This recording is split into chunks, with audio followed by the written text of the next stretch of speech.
നമസ്കാരം, ഞാൻ ഗുഡ്സൺ കട്ടപ്പന. വീണ്ടും മറ്റൊരു വീഡിയോയിലേക്ക് ഏവർക്കും സ്വാഗതം. ഇന്നത്തെ വീഡിയോയിലെ പറയുന്ന വിഷയം സ്റ്റിയറിംഗ് കൺട്രോളും ലെഫ്റ്റ് സൈഡ് ജഡ്ജ്മെന്റുമാണ്. ഞാൻ സ്റ്റിയറിംഗ് കൺട്രോൾ വീഡിയോ ചെയ്തിട്ടുണ്ട്. അതോടൊപ്പം തന്നെ ലെഫ്റ്റ് സൈഡ് ജഡ്ജ്മെന്റിന്റെ വീഡിയോയും ചെയ്തായിരുന്നു. എന്നാൽ ഇന്നത്തെ വീഡിയോയിൽ ഈ രണ്ട് കാര്യത്തെക്കുറിച്ച് കുറച്ചും കൂടെ വിശദമായിട്ടാണ് നിങ്ങളോട് സംസാരിക്കുവാനായിട്ട് ഉദ്ദേശിക്കുന്നത്. അതുകൊണ്ട് തന്നെ നിങ്ങൾ വീഡിയോ ആദ്യം മുതൽ അവസാനം വരെ കാണുവാനായിട്ട് ശ്രമിക്കുക. വണ്ടി പഠിക്കുന്ന തുടക്കക്കാരാണെങ്കിൽ തീർച്ചയായിട്ടും നിങ്ങൾക്ക് ലെഫ്റ്റ് സൈഡ് ജഡ്ജ്മെന്റ് സ്റ്റിയറിംഗിന്റെ നിയന്ത്രണത്തിൽ കൃത്യമായിട്ട് ചെയ്യുവാനുള്ള ചില ടിപ്സുകളാണ് ഇന്നത്തെ വീഡിയോയിൽ പറയുന്നത്. അതുകൊണ്ട് തന്നെ നിങ്ങൾ വീഡിയോ ആദ്യം മുതൽ അവസാനം വരെ കാണുവാനായിട്ട് ശ്രമിക്കുക. വീഡിയോ നിങ്ങൾക്ക് ഇഷ്ടപ്പെട്ടാൽ ഒരു ലൈക്ക് തീർച്ചയായിട്ടും നിങ്ങൾ വീഡിയോയ്ക്ക് തരിക. ചാനൽ നിങ്ങളുടെ സുഹൃത്തുക്കളുടെ ഇടയിലേക്ക് ഒന്ന് ഷെയർ ചെയ്ത് കൊടുക്കുക. എന്റെ ചാനൽ ഒന്ന് സബ്സ്ക്രൈബ് ചെയ്ത് സപ്പോർട്ട് ചെയ്ത് നൽകുക. അപ്പോൾ നമുക്ക് വീഡിയോയിലേക്ക് പ്രവേശിക്കാം. ഒരു വണ്ടി ഓടിക്കുന്നതിലെ ഏറ്റവും വളരെ പ്രധാനപ്പെട്ട ഒരു കാര്യമാണ് ലെഫ്റ്റ് സൈഡ് ഇടത്ത് ചേർന്ന് വണ്ടി ഓടിക്കുക എന്നുള്ളത്. നമ്മുടെ ഇന്ത്യൻ നിയമം അനുസരിച്ച് ഒരു വണ്ടി ഓടിക്കേണ്ടത് ഇടത്ത് ചേർന്നാണ്. കൃത്യമായിട്ടും വണ്ടി ഓടിക്കുന്ന ഒരാൾ ഇടത്ത് ചേർന്നാണ് വാഹനം ഓടിക്കുന്നതെങ്കിൽ ഒരു പരിധിവരെ നമുക്ക് അപകടങ്ങളില്ലാതെ നല്ല രീതിയിൽ തന്നെ വാഹനം ഓടിക്കുവാനായിട്ട് സാധിക്കും. അതുപോലെ തന്നെ ആ ഡ്രൈവിംഗ് വളരെ മികച്ചതാകുന്നത് എങ്ങനെയാണെന്ന് ചോദിച്ചാൽ, നമ്മൾ ഇടത്ത് ചേർന്ന് നമ്മളൊരു സ്പീഡ് കൺട്രോൾ ചെയ്താണ് വാഹനം ഓടിക്കുന്നതെങ്കിൽ പുറകിൽ നിന്നൊരു വാഹനം വന്നാൽ പോലും ആ വണ്ടിക്ക് കയറി പോകുവാനുള്ള ഒരു സ്പേസ് തീർച്ചയായിട്ടും ഉണ്ടാകും. ചില ആൾക്കാർ വണ്ടി ഓടിക്കുമ്പോൾ നിങ്ങൾ ശ്രദ്ധിച്ചിട്ടുണ്ടാകും, ലെഫ്റ്റ് സൈഡ് ചേർന്ന് ഓടിക്കത്തില്ല, റോഡിന്റെ സെന്ററിലൂടെ വണ്ടി ഓടിക്കുന്ന ഒരുപാട് പേരുണ്ട്. കാരണം അവരത് ഒരു പക്ഷെങ്കിൽ ശ്രദ്ധിക്കാത്തതായിരിക്കാം, അല്ലെങ്കിൽ പഠിച്ചു തുടങ്ങിയപ്പോൾ ഉണ്ടായ മിസ്റ്റേക്കുകളായിരിക്കും. എന്നാൽ നമ്മൾ പഠിച്ചു തുടങ്ങുമ്പോൾ തന്നെ മാക്സിമം ലെഫ്റ്റ് സൈഡ് ചേർന്ന് വണ്ടി ഓടിക്കുവാനായിട്ട് നമ്മൾ ശ്രമിക്കുക. അപ്പോൾ തുടക്കക്കാർ എങ്ങനെ പ്രാക്ടീസ് ചെയ്യാൻ എന്ന് ചോദിച്ചാൽ, തുടക്കക്കാർക്കുള്ള ഒരു പ്രശ്നം, അവർ ലെഫ്റ്റ് സൈഡ് ചേർന്ന് ഓടിക്കുന്ന സമയത്ത് ഗിയർ ചേഞ്ചും സ്റ്റിയറിംഗ് കൺട്രോളിലേക്കൊക്കെ വരുന്ന ആ ഒരു സമയത്ത് ലെഫ്റ്റ് സൈഡ് കൃത്യമായിട്ട് കിട്ടാതെ വണ്ടി മാറിപ്പോകുന്ന അവസ്ഥകൾ എപ്പോഴും സംഭവിക്കാറുണ്ട്. ഇതിന്റെ പിന്നിലെ കാര്യം എന്ന് പറഞ്ഞാൽ, നമ്മൾ ഒരേ സമയം പല കാര്യങ്ങൾ ചെയ്യുവാനായിട്ട് ശ്രമിക്കുന്നു. തുടക്കക്കാരായതുകൊണ്ട് എല്ലാ കാര്യങ്ങളും പഠിച്ചു തുടങ്ങുകയാണ് ചെയ്യുന്നത്. അതുകൊണ്ടാണ് ഈ ഒരു പ്രശ്നം സംഭവിക്കുന്നത്.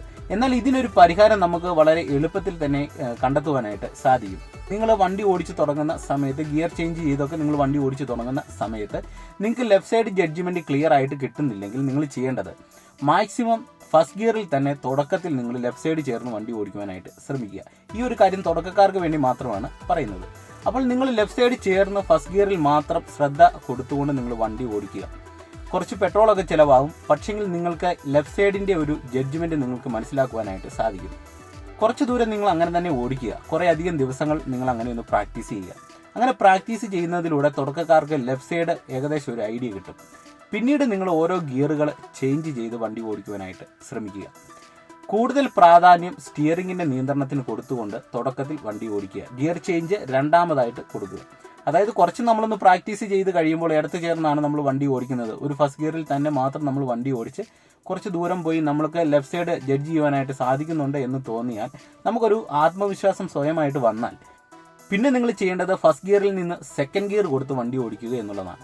സെക്കൻഡ് ഗിയറിലേക്ക് വരുമ്പോൾ ഉള്ള സംഭവിക്കുന്ന ഒരു പ്രശ്നം, അതായത് ആക്സിലറേറ്റർ കൊടുക്കുമ്പോൾ കുറെ കൂടെ വണ്ടിക്ക് വേഗത കൂടുന്നു. അതോടൊപ്പം തന്നെ വണ്ടി കുറച്ചും കൂടെ സ്മൂത്ത് ആയിട്ടുള്ള ഒരു അവസ്ഥയിലേക്ക് വരുന്നു. അതായത് ഫസ്റ്റ് ഗിയറിനെ അപേക്ഷിച്ച് കുറച്ചും കൂടെ സ്മൂത്ത് ആയിട്ടുള്ള ഒരു അവസ്ഥയിലേക്ക് വരുന്നു. പിന്നെ നിങ്ങൾ ഈ പറഞ്ഞതുപോലെ സെക്കൻഡ് ഗിയറിലും ഫസ്റ്റ് ഗിയറിലുമായിട്ട് നിങ്ങൾ വണ്ടി കുറച്ചൊന്ന് ഓടിക്കുക. സെക്കൻഡ് ഗിയറിലും ഫസ്റ്റ് ഗിയറിലും നിങ്ങൾക്ക് അത്യാവശ്യം ഇടത്ത് ചേർന്ന് വണ്ടി ഓടിക്കാൻ സാധിക്കുന്നു എന്ന് ഉറപ്പ് വരുത്തിയതിന് ശേഷം അടുത്തൊരു ഗിയർ ഇടാം, ഒരു ആത്മവിശ്വാസം വന്നു, അടുത്തൊരു ഗിയറും കൂടെ നമുക്ക് കൊടുത്ത് ഓടിക്കാമെന്ന് നിങ്ങൾക്ക് സ്വയമായിട്ട് ഒരു ആത്മവിശ്വാസം വന്നാൽ വീണ്ടും എന്ത് ചെയ്യണം, സെക്കൻഡ് ഗിയറിൽ നിന്ന് തേർഡ് ഗിയർ ഇട്ട് ഓടിക്കുക. തേർഡ് ഗിയറിലേക്ക് വരുമ്പോഴും സംഭവിക്കുന്നത് വണ്ടി കുറെ കൂടെ സ്മൂത്ത് ആവുകയാണ്. അതായത് സെക്കൻഡ് ഗിയറിനെ അപേക്ഷിച്ച് കുറെ കൂടെ വണ്ടി സ്മൂത്ത് ആകുന്നു. നമ്മൾ സെക്കൻഡ് ഗിയറിൽ ആക്സിലറേറ്റർ കൊടുക്കുമ്പോൾ ഉണ്ടാകുന്ന ഒരു വേഗതയല്ല തേർഡ് ഗിയറിൽ വരുന്നത്. തേർഡ് ഗിയറിൽ നമ്മൾ വണ്ടി ഓടിക്കുമ്പോൾ ഞാൻ പലപ്പോഴും പറഞ്ഞിട്ടുണ്ട്, ഒരുവിധം നിരപ്പായിട്ടുള്ള വഴികളിലൂടെ നിങ്ങൾ തേർഡ് ഗിയറിൽ വണ്ടി ഓടിക്കാൻ പാടുള്ളൂ തുടക്കക്കാര്. കാരണം തേർഡ് ഗിയറിൽ നമുക്ക് വണ്ടി കൊണ്ടുപോകണമെന്നുണ്ടെങ്കിൽ അത്യാവശ്യം നിരപ്പ് വഴികളിലൂടെ നമുക്കത് കൊണ്ടുപോകാനായിട്ട് സാധിക്കത്തുള്ളൂ. ഒരു കയറ്റം വന്നു കഴിഞ്ഞാൽ, അതായത് അത്യാവശ്യം നല്ലൊരു വലുപ്പമുള്ള ഒരു കയറ്റത്താണെങ്കിൽ നമുക്ക് ഫസ്റ്റ് ഗിയർ കൊണ്ട് മാത്രമേ സാധ്യമാകത്തുള്ളൂ. ഞാൻ പല വീഡിയോകളിൽ പറഞ്ഞൊരു കാര്യമാണ്. ഈ പറഞ്ഞതുപോലെ തന്നെ നിങ്ങൾ first gear, second gear, third gear ഒക്കെ കൊടുത്ത് ഓടിച്ച് പ്രാക്ടീസ് ചെയ്ത് തുടങ്ങുക. അതിനുശേഷം പിന്നീട് നിങ്ങൾക്ക് ഒരു ആത്മവിശ്വാസം വന്നു, നമുക്കൊരു ഫോർത്ത് ഗിയറും ഇട്ട് ഓടിക്കാം എന്നുള്ള സ്വയമായിട്ടുള്ള ഒരു ആത്മവിശ്വാസം വന്നതിന് ശേഷം ഫോർത്ത് ഗിയറിൽ ഓടിക്കുക. ഫോർത്ത് ഗിയറിൽ ഓടിക്കുമ്പോൾ നല്ല സ്ട്രെയിറ്റ് റോഡിൽ മാത്രം ഓടിക്കുവാനായിട്ട് ശ്രമിക്കുക. ഓടിക്കുമ്പോൾ നിങ്ങൾ ശ്രദ്ധിക്കേണ്ട മറ്റൊരു കാര്യം, നമ്മൾ വണ്ടി ഫസ്റ്റ് ഗിയറിൽ ഓടിക്കുമ്പോൾ നല്ല പിടുത്തമാണ് വണ്ടിക്ക് ഉണ്ടാകുന്നത്. അതോടൊപ്പം തന്നെ നമ്മൾ ആക്സിലറേറ്റർ കൊടുക്കുമ്പോൾ ഒരു പരിധിയിൽ കൂടുതൽ സ്പീഡിൽ വണ്ടി പോകത്തില്ല. സെക്കൻഡ് ഗിയറിലേക്ക് വരുമ്പോൾ വണ്ടിയുടെ വേഗത, അതായത് ആക്സിലറേറ്റർ കൊടുക്കുമ്പോൾ ഫസ്റ്റ് ഗിയറിനെ അപേക്ഷിച്ച് വണ്ടിയുടെ വേഗത കുറച്ചും കൂടെ കൂടുകയും വണ്ടി കുറെ കൂടെ സ്മൂത്ത് ആകുന്ന ഒരു അവസ്ഥയിലേക്കാണ് വരുന്നത്.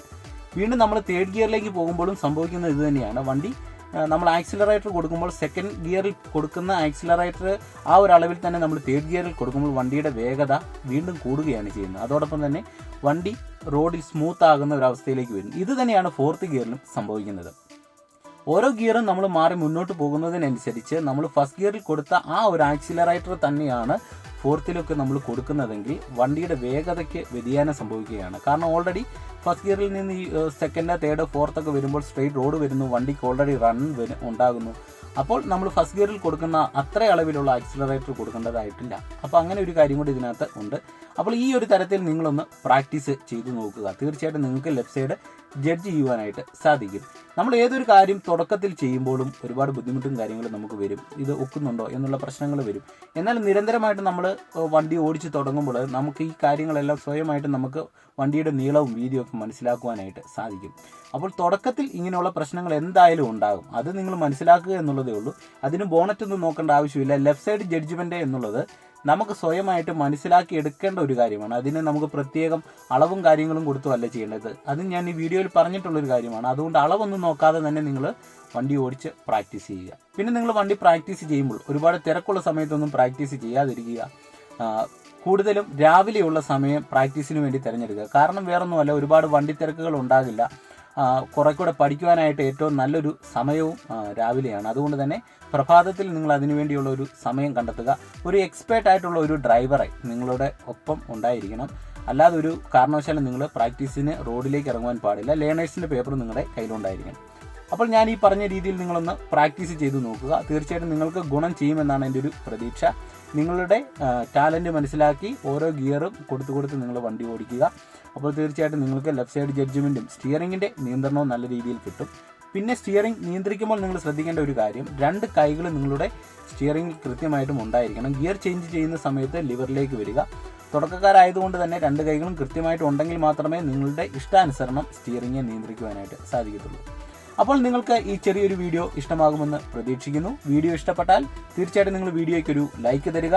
വീഡിയോ നിങ്ങളുടെ കൂട്ടുകാരുടെ ഇടയിലേക്ക് ഷെയർ ചെയ്ത് കൊടുക്കുക. ചാനൽ ഒന്ന് സബ്സ്ക്രൈബ് ചെയ്ത് സപ്പോർട്ട് ചെയ്ത് നൽകുക. അപ്പോൾ നമുക്ക് വീണ്ടും മറ്റൊരു വീഡിയോയുമായിട്ട് അടുത്തൊരു ദിവസം കാണാം. എല്ലാവർക്കും നല്ല ദിവസം ആശംസിക്കുന്നു. നന്ദി, നമസ്കാരം.